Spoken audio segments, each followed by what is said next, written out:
কথাটা অন্তরের মধ্যে সেট করতে পারি যে আজকে আমার শেষ দিন, যে এই নামাজের মধ্যে দাঁড়াইছি, এই নামাজে আমার শেষ নামাজ, এই নামাজের পরে আমি আর অন্য কোন নামাজ পড়ার সুযোগ পাবো না, তাহলে অবশ্যই অবশ্যই আল্লাহ রাব্বুল আলামিন আপনার ওই নামাজকে কবুল করে নেবেন।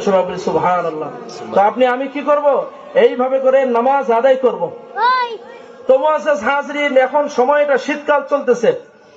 তো এই শীতকাল প্রসঙ্গে আমি 5টা আপনাদেরকে ছোট ছোট আমলের কথা বলবো, যে আমলগুলা অতি সহজ, যে আমলগুলা অতি সহজ।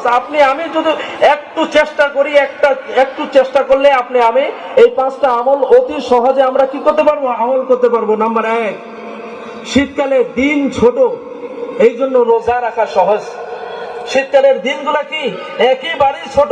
জোহরের পর থেকে নিয়ে মাগরিব কোন দিকে হয়ে যায় বোঝাই যায় না। আসর তো দূর কি বাত है, আসর তো মনে হয় যে আপনি জোহরের পরে খাওয়া দাওয়া করলেন, খাওয়া দাওয়া করে এই পাশ থেকে এই পাশে একটা কোট্টান মারলেই বাস আসরের সময় হয়ে গেল। আর আসর থেকে বাইর হইতে হইতে আপনার মাগরিবের সময় হয়ে গেছে। এই জন্য বলা হয় শীতকালের দিনগুলো আপনার কি ছোট, এই জন্য রোজা রাখাটা কি সহজ। আমি চেষ্টা করলেই সপ্তাহে 2টা করে আমরা রোজা রাখতে পারি, সোমবার এবং কি বৃহস্পতিবার। সোমবারের